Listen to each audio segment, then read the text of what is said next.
Muslims cheer when Zakir Naik quotes the book of John, chapter 5, verse 30.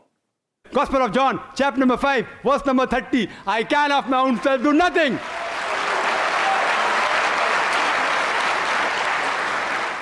Naik doesn't bother to give the context of the verse, but he offers it as a proof text against the deity of Christ and the doctrine of the Trinity. Obviously, if you're reading the verse as Zakir Naik reads it, Jesus sounds like he's saying that he doesn't have the power to do anything. I can of my own self do nothing.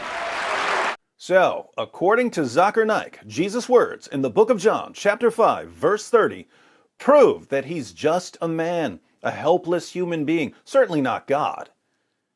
You can learn a lot about a man by considering how he reads the Bible. What can we learn about world-famous Muslim apologist Zakir Naik from his treatment of John 5:30? Let's find out by doing something that people like Zakir Naik don't want their listeners to do ever. We're going to read the passage. I'll just summarize the first 15 verses of the chapter. Jesus heals a man on the Sabbath, and this upsets the Jewish leaders. They regard miraculously healing someone as work, and you're not allowed to work on the Sabbath. We'll pick up the story in verse 16 of the chapter Zakir Naik quotes to show that Jesus is just a helpless human being. And this was why the Jews were persecuting Jesus, because he was doing these things on the Sabbath. But Jesus answered them, "My Father is working until now, and I am working." Uh-oh. You see, Jews weren't allowed to work on the Sabbath. But there was a discussion among the Jewish rabbis. They reasoned that since God sustains the universe even on the Sabbath, God works on the Sabbath. Jews don't get to work on the Sabbath, but God works on the Sabbath. How does Jesus answer the Jewish leaders when they complain that he's working on the Sabbath? He says, "My Father is working until now, and I am working." Like Father, like Son. Now, what does he sound like he's saying here? If Jesus says, "Yeah, I know human beings aren't supposed to work on the Sabbath, but God the Father is working on the Sabbath, so I'm working on the Sabbath too, because I'm the Son," what does he sound like he's claiming? He sounds like he's claiming to be in the same category with God.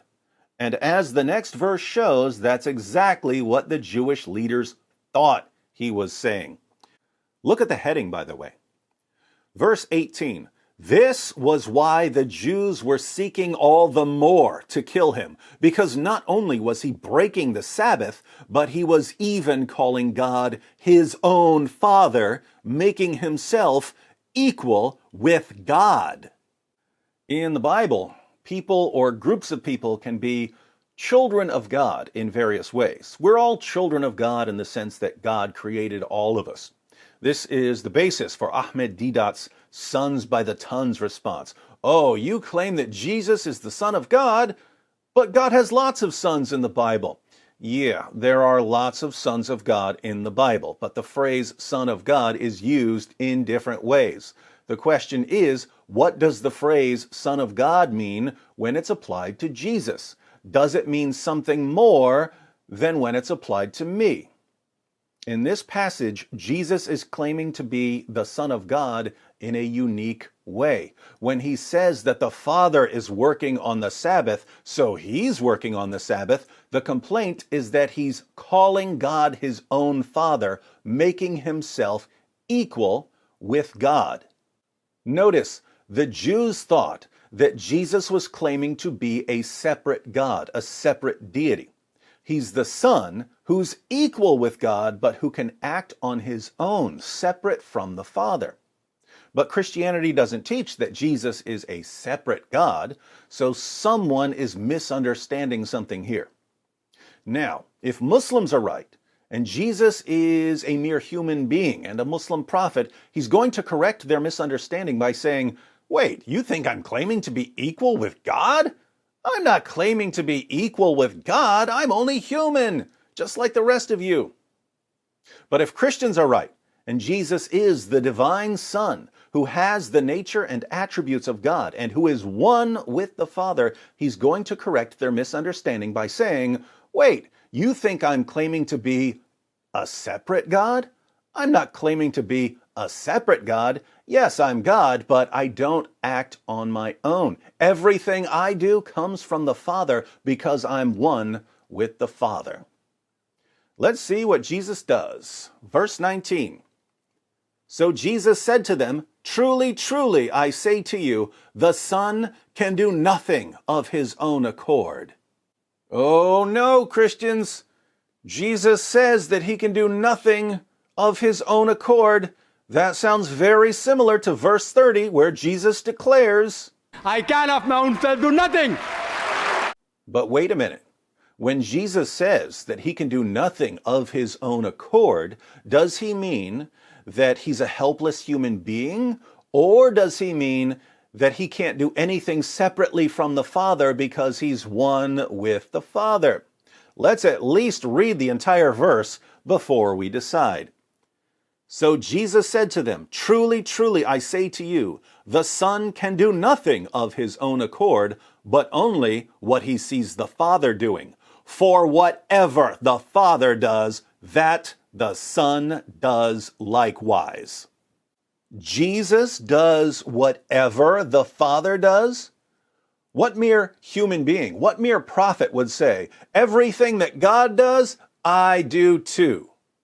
So, when Jesus says the Son can do nothing of his own accord, is he claiming to be a mere human being? Or is he claiming to be the divine Son who's one with the Father and therefore can't do anything separately from the Father? Let's keep reading. For the Father loves the Son and shows him all that he himself is doing. And greater works than these will he show him, so that you may marvel. For as the Father raises the dead and gives them life, so also the Son gives life to whom he will. If the Father raises the dead, so does the Son. Why? Because, as Jesus said, whatever the Father does, that the Son does likewise. Like Father, like Son. Let's continue. For the Father judges no one, but has given all judgment to the Son. Red alert, red alert. Theological red alert. Jesus says that the Father judges no one, but has given all judgment to the Son. But according to the Old Testament, God is the final judge. In chapter 3 of the book of the prophet Joel, God declares that the nations will be gathered and that he will sit to judge all the surrounding nations. The Quran also claims that God is the final judge. In Surah 22, verse 56, Allah declares, the sovereignty on that day, the day of judgment, will be that of Allah, the one who has no partners. He will judge between them. Allah is the final judge according to Islam. But Jesus says that the Father judges no one, but has given all judgment to the Son. There are two possibilities here. Either the Bible and the Quran are wrong and God isn't the final judge because he's handed all judgment over to a helpless human being, or God is indeed the final judge because Jesus is God, and within the nature of the one God, the Father has given all judgment to the Son.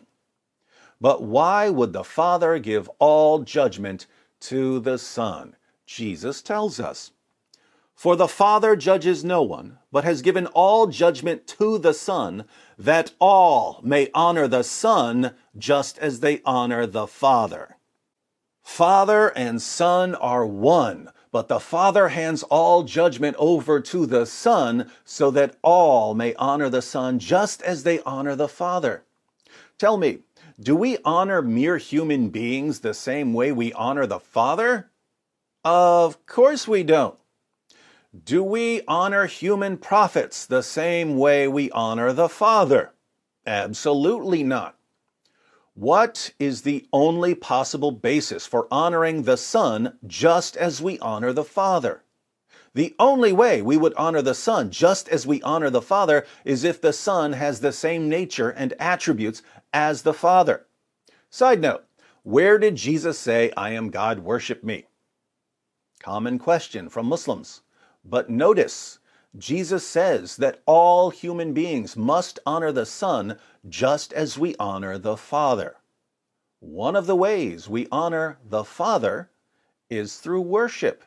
Jesus says that we have to honor the Son in the same way. What happens if we don't? The verse continues. Whoever does not honor the Son does not honor the Father who sent him. Do Muslims honor the Son? Does Zakir Naik honor the Son? According to Jesus, since they don't honor the Son, they dishonor the Father. And this is the chapter that Muslims go to in order to prove that Jesus was just a human prophet of Islam. This chapter condemns them. But there's more. Jesus declares, Truly, truly, I say to you, whoever hears my word and believes him who sent me has eternal life. He does not come into judgment, but has passed from death to life. Truly, truly, I say to you, an hour is coming and is now here when the dead will hear the voice of the Son of God, and those who hear will live. Wait a minute. Jesus is the one who raises the dead? I wonder if he simply means that he raises particular people when he performs miracles. Because if he means that he raises the dead at the resurrection, we're going to have another theological red alert. For as the Father has life in himself, so he has granted the Son also to have life in himself. And he has given him authority to execute judgment because he is the Son of Man. Ha! You see there, David, Jesus calls himself the Son of Man. This means he's claiming that he's a mere human being. So let's ignore everything else he says and go with that. Yeah, that works as long as you completely ignore the fact that the title Son of Man, as Jesus uses it, is a divine title for a particular Son of Man that the prophet Daniel sees in a vision. Do yourself a favor, Muslims, and read Daniel chapter 7, where the entire world serves the Son of Man who comes on the clouds of heaven. At his Jewish trial, the Jewish leaders convicted Jesus of blasphemy for calling himself the Son of Man who comes with the clouds of heaven. They understood what that title meant. Muslims don't. But don't take my word for it. Read the book of Mark, chapter 14, verses 61 through 64. For once in your lives, my Muslim friends, try to understand what Jesus is actually saying instead of forcing the views of an illiterate 7th century caravan robber onto him. Even here in John 5, the chapter Zakir Naik quotes to prove that Islam is true, the Son of Man is the final judge. And the Quran claims that God is the final judge. You can get this. Almost done. Do not marvel at this, for an hour is coming when all who are in the tombs will hear his voice. Whose voice? The voice of Jesus, who is, according to this passage, the Son of God and the Son of Man. Do not marvel at this, for an hour is coming when all who are in the tombs will hear his voice and come out, those who have done good to the resurrection of life, and those who have done evil to the resurrection of judgment. Red alert, red alert. Theological red alert. Jesus just claimed that he's the one who raises the dead, all the dead, at the resurrection. According to the Old Testament, who raises the dead at the resurrection? 1 Samuel 2:6. The Lord kills and brings to life. He brings down to Sheol and raises up. According to the Quran, who raises the dead at the resurrection? Surah 22, verse 7. And surely the hour is coming, there is no doubt about it, and certainly Allah will resurrect those who are in the graves. And yet Jesus claims that he's the one who will raise everyone from the dead. Are these the teachings of a man who thinks he's a mere human being, just a prophet of God? And now for the very next verse, The verse Zakir Naik, he's a medical doctor, quotes to Muslims to show Muslims that even the Bible agrees with Islam. John chapter 5, verse 30. Jesus says, I can do nothing on my own. As I hear, I judge, and my judgment is just, because I seek not my own will, but the will of him who sent me. Now that we've read the passage, let's go ahead and have a pop quiz. When Jesus says, I can do nothing on my own, I seek not my own will, is he saying, A, I'm a helpless human being, a simple prophet of Allah, or B, when I claimed to be the divine Son of God, you Jewish leaders thought I was claiming to be a separate God who acts on his own. But I'm here to correct you. Even though I have the same nature and attributes that the Father has, and even though I'm the final judge of all people and the one who raises the dead, I do not act on my own. I cannot act on my own. I can do nothing on my own because I'm not a separate God. I'm one with the Father. Which one is Jesus saying? And yet Zakir Naik rips Jesus' words completely out of context, twists their meaning beyond recognition, and convinces his gullible listeners that Jesus in John chapter 5 agrees with Muslims. And the Muslims who are being deceived by Zakir Naik cheer for him as he lies to them. Gospel of John, chapter number 5, verse number 30. I can of my own self do nothing.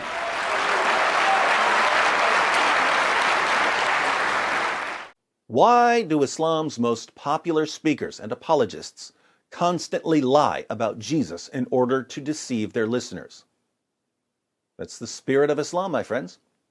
And if you don't believe me that the spirit of Islam is the spirit of deception, sit down with your Muslim friends and show them this video. Show them that Jesus is clearly claiming to be the divine Son of God throughout the passage, and that Zakir Naik completely, utterly, totally distorts the meaning of the passage when he rips verse 30 out of context. 99 times out of 100, your Muslim friends won't care.